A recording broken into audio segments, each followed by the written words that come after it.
Yo creo que yo no he sido un tipo de escritor afiliado a ningún grupo, ¿no? Ni he respondido nunca a la estética de los grupos, porque lo que importa en los grupos son las estéticas. Yo nací en la literatura, mis primeros 2 libros aparecieron en una pequeña editorial de La Habana que comenzó a publicar alrededor de los años 60, 61, 62. Y ahí publiqué yo mi primer libro, Mutismos, del 62, y Amor, ciudad atribuida, de 1964. Esa pequeña editorial se llamó El Puente y significó una serie de cosas, porque aunque tenía y trataba de algún modo de ser un espacio alternativo a las nuevas revistas que existían y que empezaron a publicarse en aquella época, como por ejemplo El Lunes de Revolución, era una editorial que no existió con un proyecto generacional, fíjate, ni con un proyecto estético tampoco, ni con un proyecto político. Los que publicamos allí teníamos diversas edades. Por ejemplo, estaba un autor como un dramaturgo como José Ramón Brenes, ya fallecido. Era un hombre, ya empezaba a publicar, pero era un autor que, o sea, que en el teatro, primero el autor tiene que existir en la escena, y mucho después es que el teatro se recoge y se publica. Para entonces, El Puente publicó una obra de Brenes, yo no recuerdo en este momento cuál, pero él abrió un momento importante del Teatro Popular de Cuba. Estaba también y publicó un libro fundamental para lo que fue mucho después la introducción de la literatura africana en varias lenguas, sobre todo de la poesía. Una antología importantísima que se llamó Poesía Yoruba, de uno de los grandes eruditos de la cultura africana en general y en particular de la influencia de las literaturas africanas en las literaturas del Caribe y de Cuba, que es Rogelio Martínez Furé. Gerardo Fulleda León, por su parte, también había publicado un libro de poemas. En fin, había Ana María Simo, que después, y José Mario, que eran las personas que estaban en el centro de esta editorial, tuvieron otros rumbos, otros destinos. Y quiero decirte con esto, que recordando a la persona más joven que estaba con nosotros allí, es decir, que apareció en el catálogo de la editorial, que fue Nicolásito Dor, que era un dramaturgo también. Era un bebé, era el más joven de todo. Y con esto te reafirmo que no había un proyecto generacional, en el sentido que antes y después son grupos que tienen más o menos todos la misma edad, que tienen todos... Georgina Herrera, por ejemplo, publicó un libro de poemas allí también y era unos años mayor que yo. En fin, la edad no determinaba la condición novel de esos escritores, que es una visión un poquito más amplia. Por otra parte, no era un llamamiento a una estética, ¿no? Era un llamamiento a un espacio, es decir, un espacio que vinieran todas las personas de las edades que fueran, con sus proyectos literarios respectivos. Yo formé parte de esa editorial y que le agradezco a sus editores, que fueron, yo creo que editores muy desinteresados y muy en favor de sencillamente aquella apertura que la explosión de la revolución en términos de la cultura había creado. Y yo les debo haber publicado tan tempranamente, haber puesto ellos una atención sobre mi obra, y nunca dejaré de agradecer eso. Acabo de terminar un libro, La Quinta de los Molinos, que entregué a la editorial Letras Cubanas de La Habana, pero que acaba de parcialmente ser recogido en esta antología que para mi honor ha hecho Mario Benedetti en Visor, que retoma un título de mi trabajo literario, que es Richard trajo su flauta y otros poemas. Allí, la última sección de esta antología, que tiene un carácter cronológico, aparecen algunos poemas de este libro, que se llama La Quinta de los Molinos.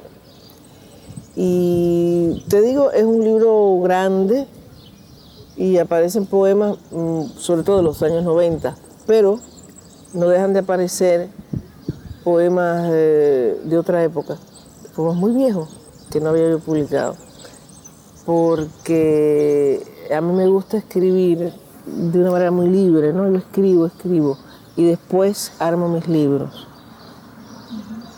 Y muchas veces hay poemas que nunca llegan a integrarse a un libro, existen por sí mismos o los he publicado en revistas y no acaban de cuajar en un libro, ¿no? Y existen ellos por sí y no aparecen en el libro. Entonces hay poemas, ya te digo, sobre todo de los 90, pero hay cosas de los 80, de los 70, de los 60, que yo descubrí, que integré. Es un libro sobre el que tengo mucha ilusión con él, porque recoge, yo creo, muchos aspectos, ¿no?, de estos años, de este tiempo tan complicado, tan difícil. Y creo que, aunque está marcado el libro por el empleo de los recursos conversacionales que están en mi poesía, en cierta poesía hispanoamericana, yo creo que hay otros elementos, hay 2 o 3 formas tradicionales, muy libres también, pero asonantadas, de breves poemas, que me importa mucho que están allí. El título alude a un sitio de La Habana muy peculiar, que está en el centro, está en el corazón, es como una especie de encrucijada entre el Vedado, Centro Habana y La Habana Vieja. No hay habanero que no sepa qué es la Quinta de los Molinos. Sin embargo, eso me sirvió a mí para mencionar este lugar como que es de nadie, que ha sido de nadie, y que es un sitio de la memoria de todos los habaneros y un sitio de mi memoria, donde en los últimos años se han presentado, se hacen conciertos, van muchos los jóvenes allí, pues es un lugar es un pulmón en realidad de la ciudad. Pero ahí, al inicio de la República, es decir, este lugar tuvo una función muy importante entre 1898 y 1902. Allí vivieron algunos capitanes generales, y los primeros, creo que Máximo Gómez vivió también allí, un gran héroe de la independencia de Cuba, nacido en República Dominicana.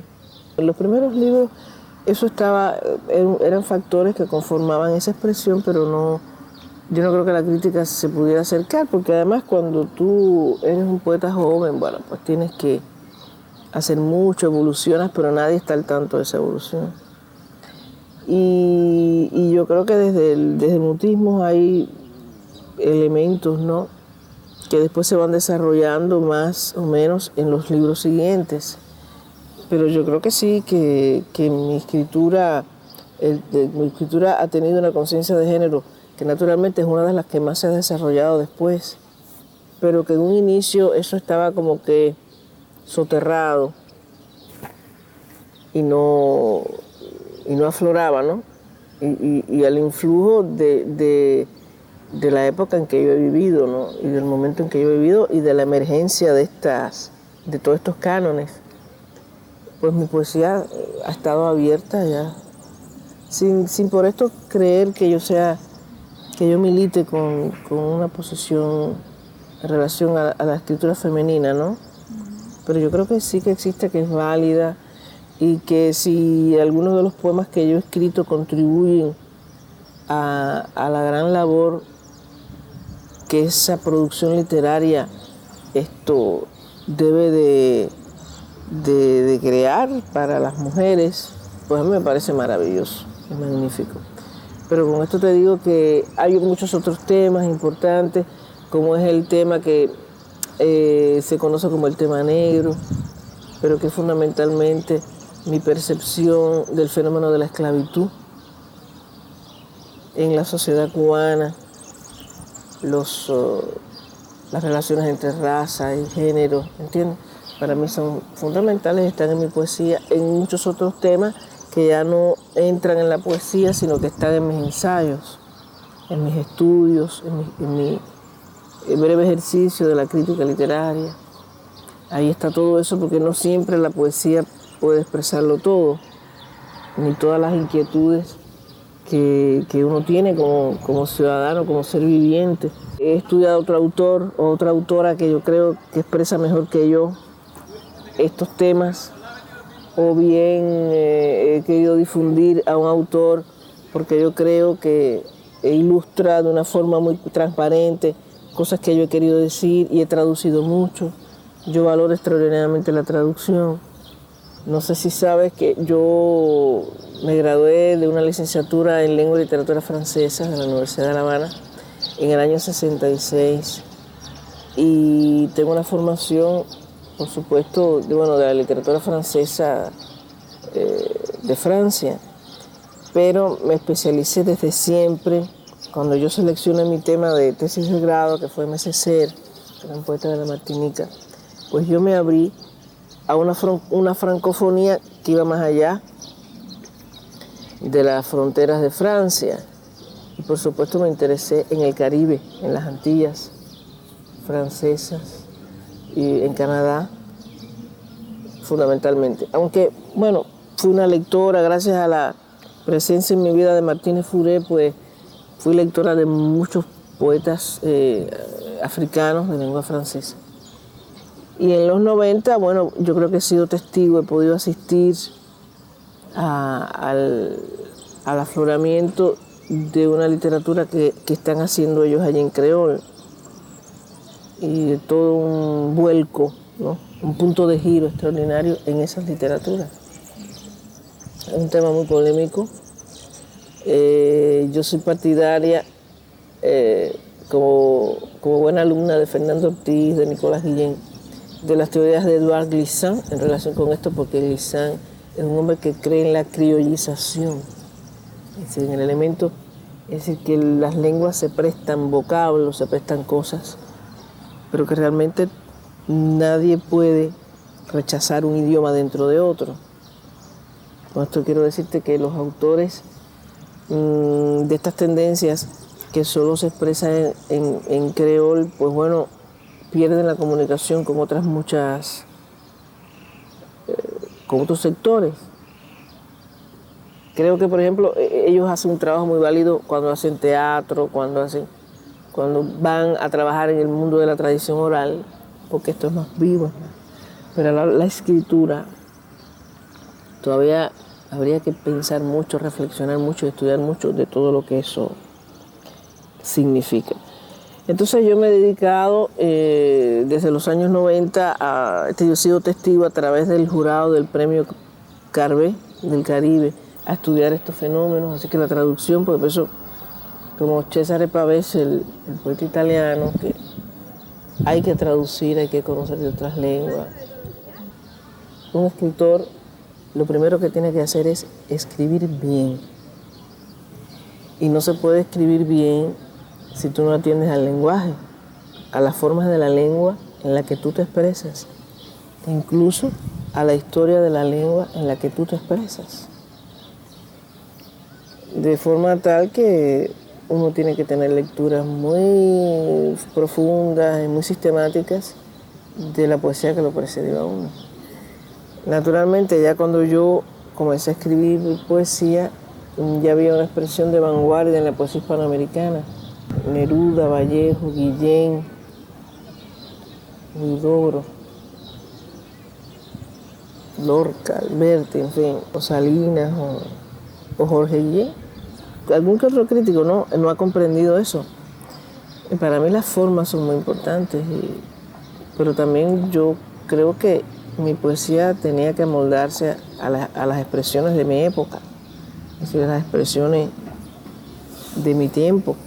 Y por ejemplo, yo no desprecié nunca cultivar un soneto, que es una cosa muy difícil. Decía una profesora mía de español en La Habana que Apolo había inventado el soneto para martirio y tortura de los malos poetas.